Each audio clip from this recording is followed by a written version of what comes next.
Naujųjų metų naktis sostinėje nebuvo labai rami. Visai netoli eglutės sunkiai sužalotas jaunuolis, o paryčiais girtas BMW vairuotojas apdaužė kelis automobilius. Likus kelioms valandoms iki vidurnakčio skubiosios pagalbos tarnyboms pranešta, kad senamiestyje prie pat katedros aikštės Pilies gatvės pradžioje esančio apleisto pastato rūsyje jaučiamas svilėsių kvapas. Atvykus ugniagesiams iš renovuojamo 2 aukštų pastato rūsio rūko dūmai. Viduje degė šiukšlės ir seni drabužiai. Netrukus iš ten išėjo 20-metis, jis stipriai nudegė nugarą. Nukentėjusiems nustatytas vidutinis girtumas. Įtariama, kad jaunuolis apdegė nuo žvakės, bet nelaimės vietoje rasta daug ištirpusio parafino. Vaikinas buvo benamis, jis nuvežtas į ligoninę. Po pusvalandžio pranešta, kad prie aušros vartų vyras su ginklu šaudė į moterį, jis buvo apsirengęs juodai.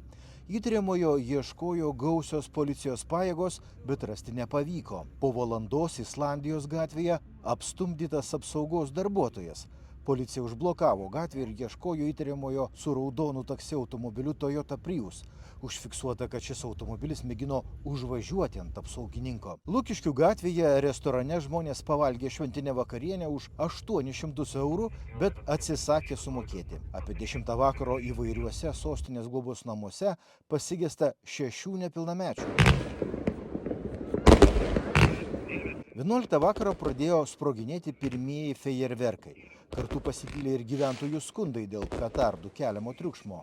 10 minučių po vidurnakčio jau buvo gauta 20 pranešimų. Žmonės vis skundėsi dėl į namus mėtomų fejerverkų, trukdančių ilsėtis. Piromonto gyventojas pranešė, kad išsigandęs fejerverkų pabėgo belgų aviganis šuo. Savininkas baiminosi dėl gyvūno saugumo ir prašė patruliuojančių pareigūnų atkreipti į jį dėmesį. Taip pat pranešta apie putojančio vyno butelių į galvą sužalotą žmogų.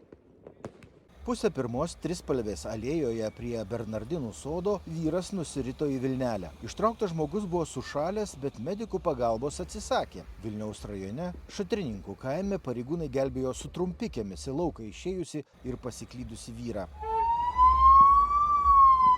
Maždaug po valandos pranešta, kad Taikos gatvėje BMW X3 apgadino 2 automobilius.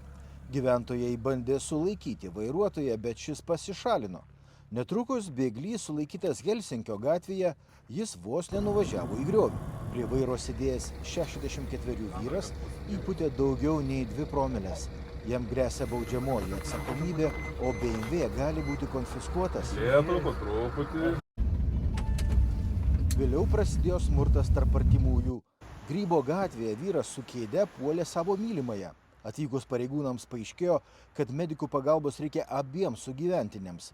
Moteriai sužalota galva, o vyrui lūžo nosis. Dunojaus gatvėje vyras sviedė savo draugę į kaktą saldainį, iššoko guzas. Kita moteris skundėsi, kad sugyventinis įkando į pirštą. Algirdo gatvėje sulaikytas vyras mušė žmoną ir nepilnametį posūnį. Smurtautojas neseniai išleistas iš kalėjimo, ten sėdėjo už kontrabandą. Girtas vyras įžeidinėjo policijos pareigūnus, spardė tarnybinio automobilio duris.